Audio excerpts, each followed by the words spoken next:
waxaan rabaa marka aanoo soo koobaya waqtiga dardaaran yar inaan ardayda aad iyo aad u siiyo si wacan ha ii dhageystaan ardayda inta qalin jabinaysa maanta iyo inta kale ee lagu martiqaaday munaasabadan waxaa tahay mid aad iyo aad u nasiib badan oo runtii ku soo aaday xilli aad iyo aad u wacan waxaa tahay mid ay wax badan u fudud yihiin si ka duwan dadkii isaga ka waaweynaa waxaa tahay qof haysto fursado aynan helin dabcan waalidiintii isaga laga yaabo inay dhaleen iyo dadkii isaga ka waaweynaa 5 sano 10 sano 20 sano ka hor maanta fursado aanan jirin ayaad haystaa maanta waxaa tahay qof ama shakhsi ay waalidkiisu ugu dadaalay si laga yaabo waalidka isaga inaan hore loogu soo dadaalin arrimahaas oo dhan marka waxay ku horseedaysaa oo ay ku siinaysaa inaad is aamintid xooganaatid laakiin mid ogow dhinac waa fursad dhinacna waa caqabad marka lagu yiraahdo waxaasoo fursadaad haysataa waxaa laga yaabaa inay dadiilada kaa badato kadibna aadan wax qabsanin challengesku nolosha waxa weeye waa u cusbo waa u xawaaji hadduu challenge jirin dhadhan ma laha nolosha laakiin waan ku aqaanaa oo kalaaska 2024 ayaa tahay fashil qorshaha kuguma jiro ma fashilmi kartid dib uma dhici kartid why sababtoo ah waxaa ku eegaya kuwii ku dhalay waxaa ku eegaya dariskaaga waxaa ku eegaya dalkaaga waxaad rabtaa beesha caalamka inaad la qabsatid oo hadda uu ka hadlaya agaasimaha wax yar oo halkan la gashto ayaa laga yaabaa inay ka saameyn badan tahay computerkii ugu qaalisnaa 30 sano 40 sano ka hor adduunyadaas ayaad rabtaa inaad wax la qabsatid ha filan marka aad suuqa aadid roog casaana in lagu fidin doono marna ha filan waxaad ogaanaysaa in lagu dhibi doono lagu caayi doono lagu quursan doono lagu ihaanaysan doono xuquuq aad leedahay oo aad sharci u leedahay in lagu diidi doono oo uu ku diidi doono mid sida muuqata kaa liita kaa aqoon yar laga yaabo inuu adeegsado awood qabiil awood dawlad awood wax kale noocu doona ahaa intaas adigoo filaya ayaad suuqa aadaysaa filashadaas maxay kaa caawinaysaa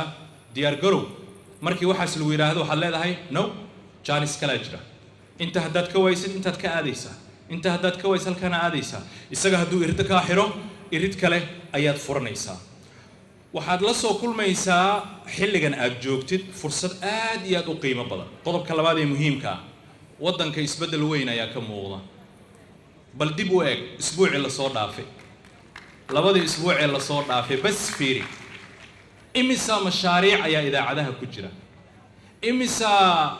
mashaariic waaweyn oo dalka ka socda hoteelaha dhihin muqdishada cusub ha dhihin airportka cusub ha dhihin adduunyada kale ha dhihin intaasoo dhan cidda ay sugayaan waayo fursada adiga leedahay weey yaa kaa hortaagan cidna ogow cidda loo baahan yahay waa adiga dawladda qofkay u baahan tahay waa adiga laakiin hal shardi bas aan hubinno horta adigu ma istaqaan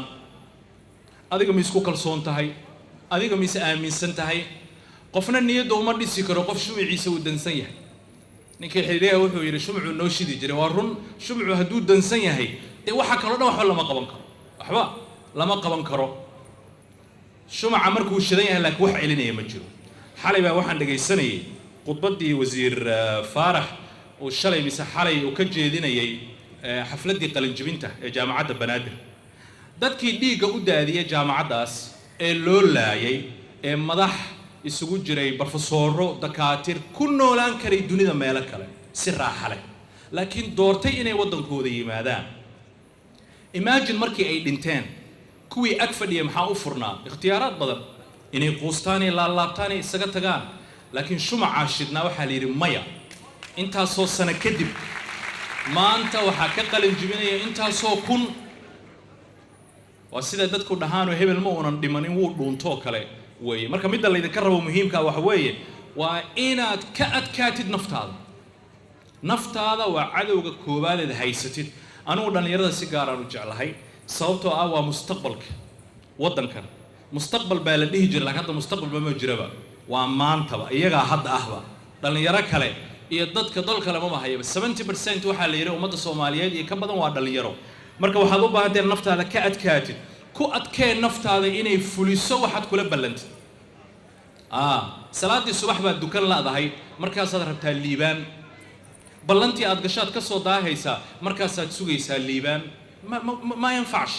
ma kuu soconayso waa in aad naftaada ka adkaataa